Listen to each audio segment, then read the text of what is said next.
warahmatullahi wabarakatuh. Waalaikumsalam warahmatullahi wabarakatuh. Baik, terima kasih teman-teman PPG Prajabatan Gelombang 2 tahun 2023. Ini saya ambil dari salah satu mata kuliah yaitu pendidikan moderasi dan juga berkemajuan. Saya ambil dari tema itu adalah Create a Beautiful Classroom. Kemudian saya turunkan lagi menjadi tema yang saya teliti atau saya tulis, yaitu sekolah sebagai agen bina damai melalui ruang kelas. Jadi sekolah itu sebagai agen bina, jadi tidak hanya guru sebagai agen perubahan, tetapi juga sekolah sebagai agen bina melalui ruang-ruang kelas. Ulasan materi yang saya tulis adalah merasa paling adalah sebuah fenomena yang senantiasa akan ditemui seorang pendidik di dalam paling bodoh, paling miskin, paling jelek, dan paling malesan. Perasaan paling bisa muncul atau hadir dalam diri setiap siswa karena sebagai sebuah given choice being himself. Manakala given itu adalah pemberian yang dari komunitas dalam sebuah alasan atau argumen yang diberikan hendaknya juga bersifat akademis. Yang selanjutnya adalah ini ulasan lanjutan yang saya ambil tema dari moderasi dan berkemajuan karena itu topoksinya adalah berkaitan dengan kemuhammadiyaan dan keislaman. Saya ambilkan sebuah contoh untuk membuka suasana dalam sebuah pembelajaran yang penuh semangat dan gembira, mencoba menggunakan strategi membelajar Python Bebrot.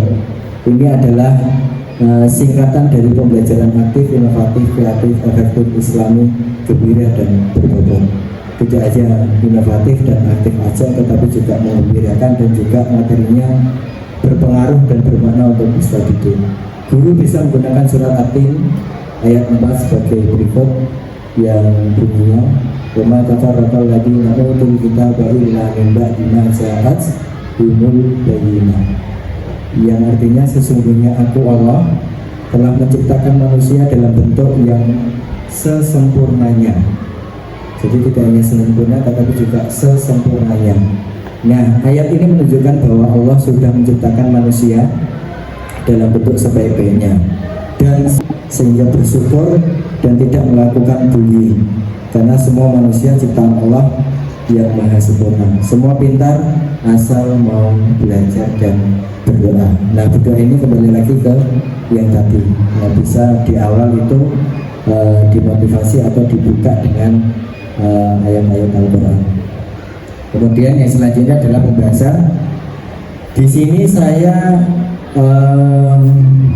ada dua nanti materi yang menjadi kefokusan saya melalui tema sekolah sebagai agen bina damai melalui kelas. Yang pertama ini kelas sebagai agen bina damai. Materi kelas sebagai agen bina damai mengkaji bina damai yang secara terminologis. Nah, ini secara tertulisnya ya, secara bahasa frase yang jika diterjemahkan dalam bahasa teori pendekatan perdamaian disebut sebagai peace building atau peace damai, diartikan sebagai kondisi di mana tidak ada lagi peperangan, no war, atau perkelahian, no fighting. Namun secara praksis peace bukan sekedar tidak adanya peperangan, tetapi konflik dalam arti luas. Sedangkan building adalah proses atau kepentingan membangun sesuatu yang dalam bahasa Indonesia baku disebut bina. Louis Gersbert mengembangkan teori bina damai secara komprehensif. Ini adalah nama tokoh ya, nama tokoh dalam bukunya apa ya,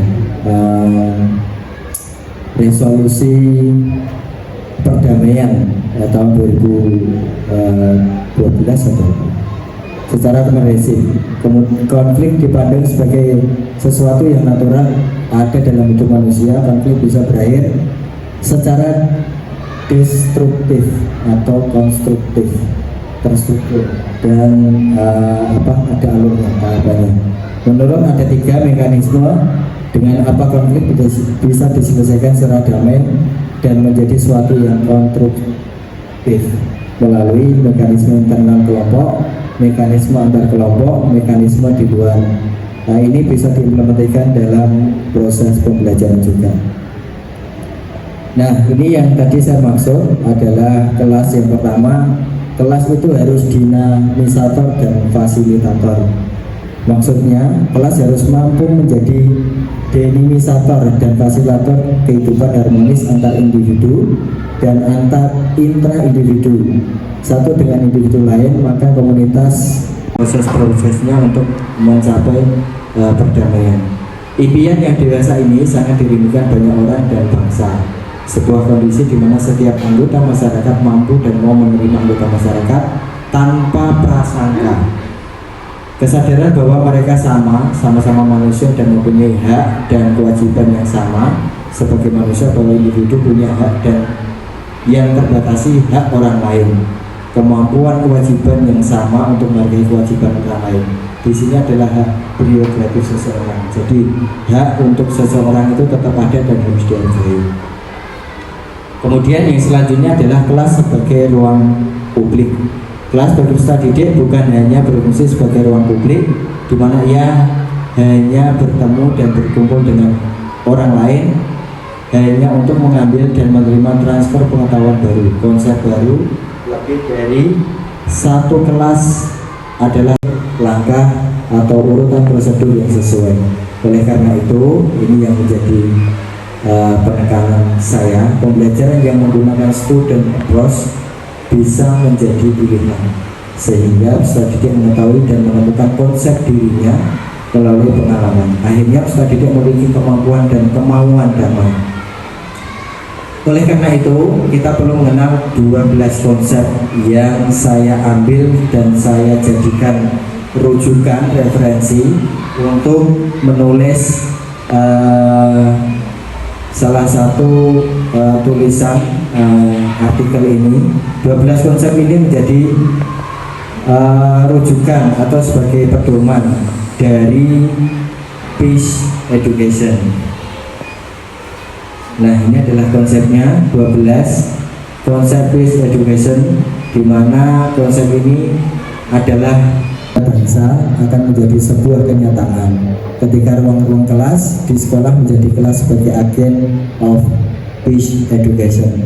Namun demikian, keberhasilan juga akan sangat tergantung kepada kesadaran pada para peserta didik, para pendidik di sekolah-sekolah di sekitar kita.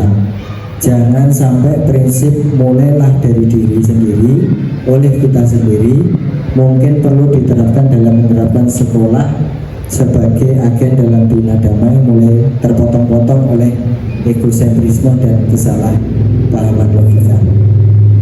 Peran kelas dalam bina damai bagi peserta didik menjadi para pelajar atau pemuda yang masih dalam usaha pracoba bisa lebih selektif dalam memilah dan memilih keputusan dan informasi sehingga tidak terjebak pada radikalisme baik atas nama agama, kelompok, suku, etnis, dan sebagainya.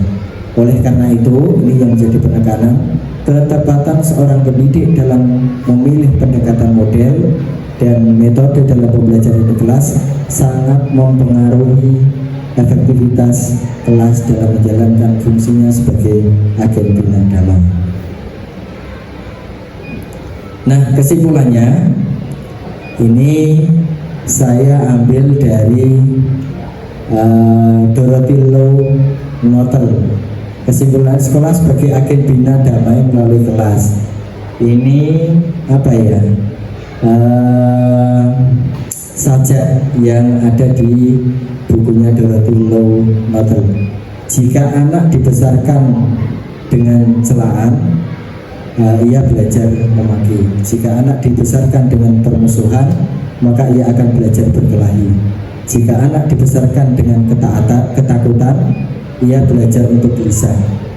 Jika anak dibesarkan dengan penghinaan, ia akan belajar menyesali diri. Jika anak dibesarkan dengan cemoohan, ia akan belajar rendah hati. Jika anak dibesarkan dengan dipermalukan, ia belajar merasa bersalah. Arti atau urgensi dari sebuah ungkapan ini adalah tindakan dan persepsi serta pemikiran seorang pendidik atau orang tua bagi tumbuh kembang baik fisik dan mental anak itu sangat berpengaruh, sehingga mata pelajaran apapun yang disampaikan seorang pendidik di kelas hendaknya memberikan sebuah pengalaman yang dibutuhkan dalam hidupnya, baik sekarang dan yang akan datang, yang bersifat positif dengan belajar dari kesalahan masa lalu. Hidup adalah sebuah pilihan, perlu refleksi dan mawas diri, perlu melakukan restorasi mental dan pikiran bila tidak ingin menjadi korban kehidupan dan perusak kehidupan. Maka mulailah berdamai dengan diri sendiri dan orang lain. Pada akhirnya cinta damai yang Anda miliki akan menjadi kepribadian. Kepribadian yang menurut beberapa teori oleh apa yang diterima dan oleh otak kita. Maka melahirkan masyarakat cinta damai perlu dimulai dari pendidikan, karena di sanalah otak diasah dan dikembangkan. Maka apabila sekolah mampu menjadi dan memberikan bina damai melalui ruang-ruang kelas, maka akan lahir generasi penerus yang cinta damai. Mungkin itu presentasi dari saya, kurang lebihnya mohon maaf.